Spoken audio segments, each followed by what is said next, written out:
Hello friends, मेरा नाम है धीरज कुमार और मैं आप सब लोगों का स्वागत करता हूं आज की क्लास में। जैसे कि आप लोगों को पता ही है कि हमारी सीरीज चल रही है 100+ पजल्स। मैं इसके अंदर आपको 100+ पजल्स कराऊंगा जो कि बैंक पी और क्लर्क के लिए काफ़ी ज़्यादा बेनिफिशियल होगा। आज का हमारा टॉपिक है रो पजल, मतलब कि हम रो के बारे में डिस्कस करेंगे किस तरीके से रो पजल बनाई जाती है। अगर आपने प्रीवियस सेशन नहीं देखी है, देखो ये क्लास नंबर हमारी कौन सी है, 18 है, मतलब 18 नंबर क्लास है। इससे पहले 17 क्लास हो चुकी हैं और उसके अंदर हमने पहले फ्लोर कवर करे हैं, उसके कॉन्सेप्ट। फिर उसके बाद आए थे हम रो पर, फिर रो पढ़ा, फिर उसके कॉन्सेप्ट पढ़े और रो में भी हमने काफ़ी अच्छे अच्छे क्वेश्चन करे हैं।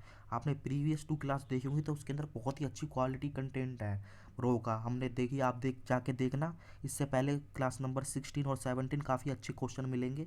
तो देखो इस ये हमारी आज का टॉपिक है रो वाला। तो आप लोगों को जैसे कि पता ही होगा, अगर आपने मेरे प्रीवियस सेशन देखे हैं, हम इस सेशन के अंदर क्या करते हैं। देखो हमारा ऑब्जेक्टिव यहाँ पर सिर्फ पजल बनाना नहीं होता, पजल तो हर कोई बना लेता है, मगर उसके कॉन्सेप्ट्स के बारे में जानना होता है। अगर मेरे हिसाब, मेरा मानना है, अगर आपने एक बार किसी भी चीज़ के कॉन्सेप्ट सीख लिए कि ये इस तरीके से ही क्यों बनाया जाता है, यहाँ पर क्यों आता है, तो आपका कभी भी कोई भी चीज़ गलत नहीं होगी। तो हम यहाँ पज़ल की बात कर रहे हैं, तो मैं आपके पज़ल के बारे में बताता हूँ कि किस तरीके से पज़ल करनी है।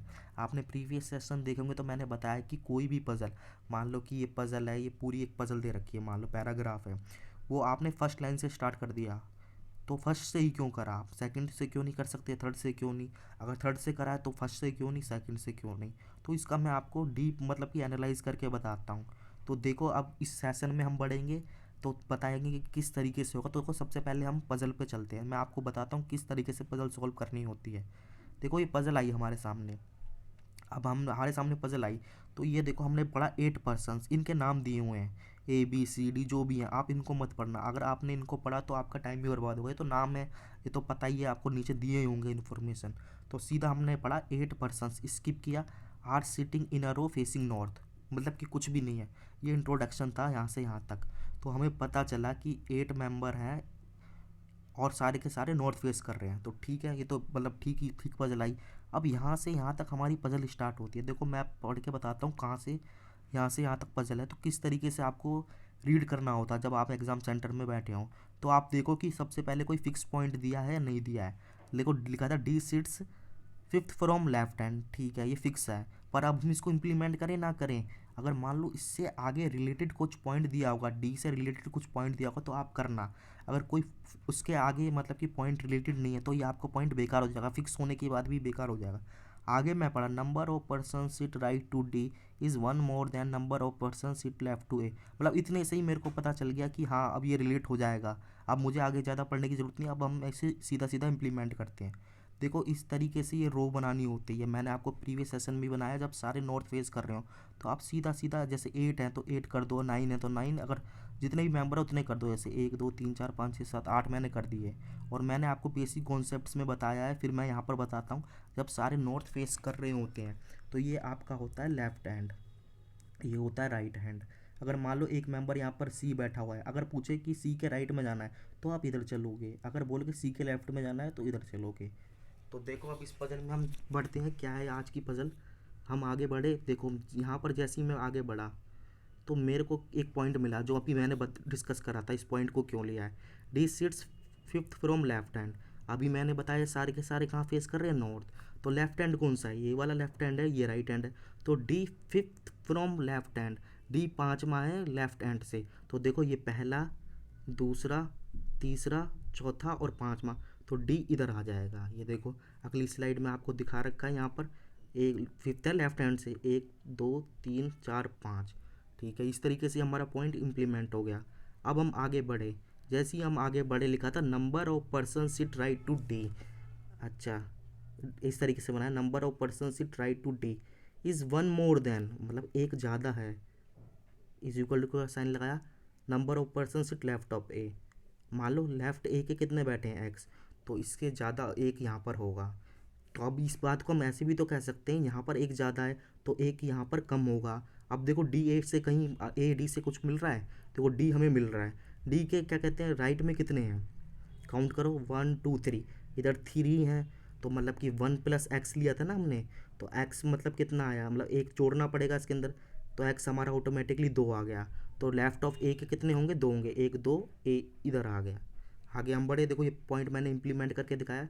जितने डी के आपके यहाँ पर, 1 मिनट, डी के आपके जितने राइट में एक ज़्यादा है लेफ़्ट के ए से, तो देखो यहाँ पर लेफ़्ट के ए में कितने हैं, 1 2, और यहाँ पर डी के राइट में 1 2 3। ये हमारी कंडीशन फुलफिल हो गई। आगे जैसे ही मैं आगे बढ़ा, ये देखो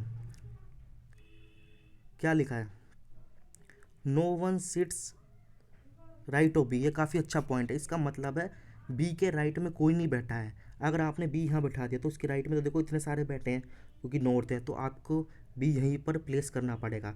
जब आप बी इस राइट एंड में प्लेस करोगे तो उसके राइट में कोई नहीं आएगा, सब इसके लेफ्ट में। तो ये पॉइंट मिल गया। आगे हम बढ़े, देखो यहाँ पर मैंने इम्प्लीमेंट करा इसको, no one sits right of B, इधर आ गया। अब मैं आगे चलता हूँ। जैसे ही मैं आगे बढ़ा तो 1 मिनट, मैंने देखा क्या, येलो से हाईलाइट करा है, C sits third right of E. तो मैंने एकदम लिख लिया यहाँ पर, स्टोर कर लिया, सी थर्ड राइट ऑफ ई हो गया, सी थर्ड राइट ऑफ ई। और हु के बारे में मैंने आपको कई बार बताया, हु मतलब सेकंड पर्सन।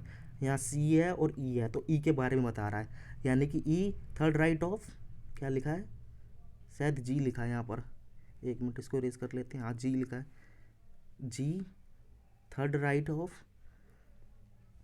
मतलब कि 1 मिनट इसको दोबारा करते हैं पॉइंट को, C third right of G, C third right of E, इस तरीके से।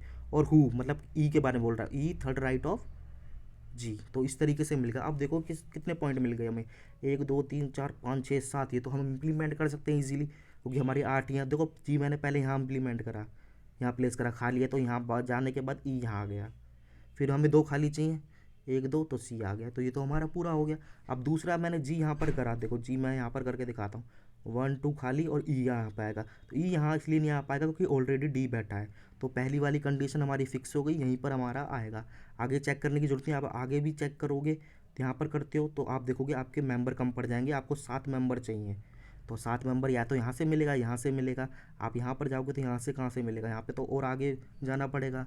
तो ये हमारा फिक्स पॉइंट हो गया। तो ये देखिए, यही अगले मैंने आपका इम्प्लीमेंट करके दिखाया है। जी के थर्ड राइट में ई 1 2 3, और ई के थर्ड राइट में है क्या था, सी 1 2 3। अब हमारा लास्ट पॉइंट बचा है, इसको देखते हैं क्या था इस पॉइंट में। जैसे ही मैं आगे गया, मैंने ग्रीन से हाईलाइट करा है, एच इज़ नोट, नोट बोला है आपको, H is not next to A. मैंने बताया जब भी आपका नेक्स्ट वर्ड आता है रो में, तो आपको कैसे कंसीडर करना होता है, नेबर की तरह। मतलब कि एच के नेबर में ए नहीं है, देखो ए ये रहा, इधर का तो नेबर है, इधर आएगा नहीं और इधर आ नहीं सकता, इसने मना करा है, इधर आएगा नहीं, इधर आ नहीं सकता। तो देखिए 1 2 3 4 5 6 7 प्लेस के बारे में पता चल गया हमें। खाली तो अब यही बचा, तो एच इधर आएगा। देखो अगली स्लाइड में, ये देखो मैंने करके दिखाया होगा यहाँ पर एच, 1 मिनट, एच आपका यहाँ आ गया। अब देखो हमें 7 मेंबर के बारे में पता चल गया। जब हमें 7 मेंबर के बारे में पता चल गया तो 8वां मेंबर तो हम ऑटोमेटिकली लिख सकते हैं। जो भी बचा हुआ है यहाँ पर वो आप यहाँ पर फिल कर देना। देखो इस तरीके से हमने फिल कर दिया, ये हमारी 8 मेंबर की रो बन गई। तो आपने देखा कोई इस तरीके का क्वेश्चन मैंने कराया है प्रीवियस 2 सेशन से, आपका ये काफ़ी इजी क्वेश्चन है। तो देखिए मतलब उन उसके कंपैरिजन में वैसे इतना इजी क्वेश्चन नहीं है ये, मतलब उनके कंपैरिजन में इजी क्वेश्चन है। तो अब हम इसके कुछ क्वेश्चंस पे बढ़ते हैं, क्या क्वेश्चंस है। तो देखो सबसे पहले मैं गया यहाँ पर, हु सिट्स राइट हैंड। मैंने बताया था आपको राइट हैंड कैसे कैलकुलेट करते हैं, लेफ्ट हैंड कैसे करते हैं। जब आपका मेंबर सारे के सारे नॉर्थ फेस कर रहे हो तो आपका लेफ्ट हैंड ये होता है और राइट हैंड कौन सा होगा, ये होगा। तो राइट हैंड पे पूछा है जो कॉर्नर पे होगा, तो बी आ रहा है तो आपने सीधा देखा बी। अब ऑप्शन में आपको बी देखना है, तो बी कौन से में है, बी पर ही है, तो ये हमारा आंसर हो गया। ये देखिए अगला हम गए, क्या लिखा था, who sits left hand of row. अभी मैंने राइट हैंड का बताया, जब राइट हैंड ये है तो लेफ्ट हैंड तो यही होना है। तो आप जी ढूंढो, जी कहाँ पर है, जी देखा, ए ऐसे जल्दी जल्दी देखना, जी डी पर है। तो ये हो गया हमारा आंसर। नेक्स्ट पे मैं गया, who sit second right of A को देखो, ए ये है। मैंने बताया था जब ये सारे के सारे नॉर्थ फेस कर रहे हो तो राइट हैंड के लिए इधर बढ़ना पड़ता है। तो ऐसे करते हैं 1 राइट और सेकंड राइट, सेकंड राइट पूछा है तो सेकंड राइट आ गया डी। डी कहाँ पर है, डी पर ही है। अगले पे गए, क्या बोला, number of person right to D, जितने पर्सन राइट ऑफ डी हैं is equal to left of what, मतलब किसके लेफ्ट में। देखो डी देख लो आप, डी के राइट में कितने हैं, 1 2 3, तो जो पर्सन होगा उसके लेफ्ट में भी 3 ही होंगे, तो 1 2 3, तो ई आएगा आपका। यानी कि डी के राइट में 3 है तो ई के लेफ्ट में भी 3 है, तो इस तरीके से कंडीशन बनती है। Option number E option. आगे हम गए, ये लास्ट क्वेश्चन है, how many person left of G. तो जी देखो, जी ये दे रखा है, तो लेफ्ट में काउंट करना। मैंने बताया था आपको लेफ्ट में काउंट करने के लिए जब नोट देख रहे हो तो इस तरीके से जाना पड़ता है, इधर इस साइड जाना पड़ता है। तो आप देखोगे इधर तो कोई नहीं है, तो इधर जीरो हो गया, तो जीरो कहीं है, जीरो तो नहीं है, नन है, तो नन का मतलब भी जीरो होता है। अगर आप ऑप्शन देखोगे, देखो इसने एग्जामिनर ने 7 भी दिया है, तो 1 2 3 4 5 6 7, कोई कोई बच्चा इसको जल्दीबाजी में 7 करके आ जाएगा, और कोई इसको CND भी करके आ जाएगा। बल्कि ऑप्शन तो ऑप्शन क्या है, आंसर क्या है, जीरो है। जीरो का मतलब नन ही होता है, यानी कि कोई नहीं है या जीरो कह लो, तो ऑप्शन नंबर डी हो गया। तो इस तरीके से देखो आज की हमारी ये मतलब कि जो पज़ल हुई है, काफ़ी ठीक पज़ल थी है, और आप लोगों को शायद ये पसंद आई हो। अगर आप लोगों को ये पज़ल पसंद आई तो मेरे इस चैनल को क्या कहते हैं, सब्सक्राइब करें, और इस वीडियो को ज़्यादा से ज़्यादा शेयर करें, ताकि आपको, ताकि इस वीडियो की रीच जो इन लोगों को ज़रूरत है उनके पास पहुंच सके। और बाकी जब आप सब्सक्राइब करें तो नोटिफिकेशन बेल पर आप क्लिक करें, ताकि जो भी मैं वीडियो अपलोड करूं सबसे पहले आपको मिले। तो देखो आज की हमारी क्लास नंबर शायद 18 थी ना, शायद 18 ही थी। तो इस तरीके से हमारी 18 क्लास कंप्लीट होती है इस सीरीज़ की। और बाकी फिर मिलेंगे एक नई पजल के साथ नई क्लास में।